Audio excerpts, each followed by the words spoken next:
Hey, look at this rhomboid ring. Remember, it is the first cervical vertebra, which is known as the atlas. Do you know Atlas was named after the Greek god Atlas, who was bearing the whole weight of the heavens on his shoulders? So our atlas is present at the nape of our neck. The reason being it is balancing or bearing the weight of our head or brain. So it is performing a vital duty as our brain is a major organ controlling our body. Now let's discuss the salient features of our atlas. It has no body and no spine as well. There are two arches, anterior and a posterior one. Also has two lateral masses and two transverse processes. Let's quickly go through the anterior arch right here. The anterior arch is shorter than the posterior one. We have the anterior tubercle placed in the midline. This anterior tubercle has an oval-shaped facet for the articulation of the dents of the axis. If you look down, we have the posterior arch, which forms 2/5 of the ring. Its upper end has a groove. Remember, groove always transmits an artery, vein, or nerve.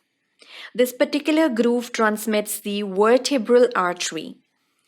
At the lower end, it has a posterior tubercle. Now let's memorize the features of the lateral masses shown here.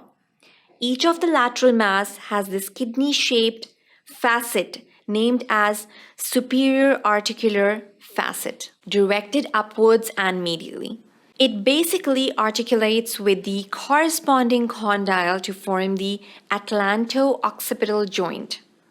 Then we have an inferior articular facet, which is almost circular with the facet on the axis vertebrae to form an atlanto-axial joint.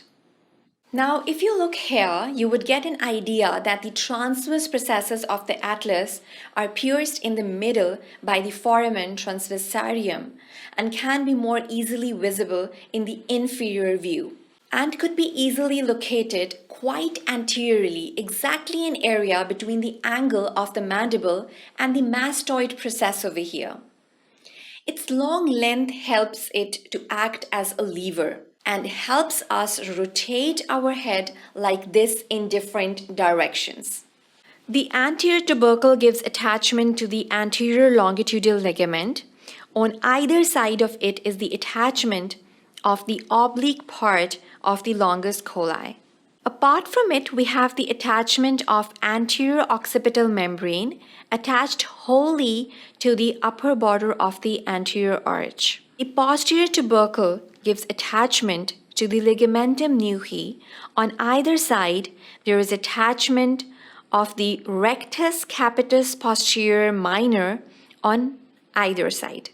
The tubercle on the medial side of the lateral mass gives attachment to an important ligament known as the transverse ligament due to its fibers running in a horizontal manner. Now, if you focus on this bean-shaped superior articular facet, starting from its anterior to posterior, on the lateral mass we have the rectus capitis anterior, rectus capitis lateralis, levator scapulae, just round the corner, superior oblique on the posterior surface superiorly, and inferior oblique from its lower edges. Now moving on to the transverse processes, splenius cervicis and splenius medius gets its origin from the posterior tubercle of the transverse processes.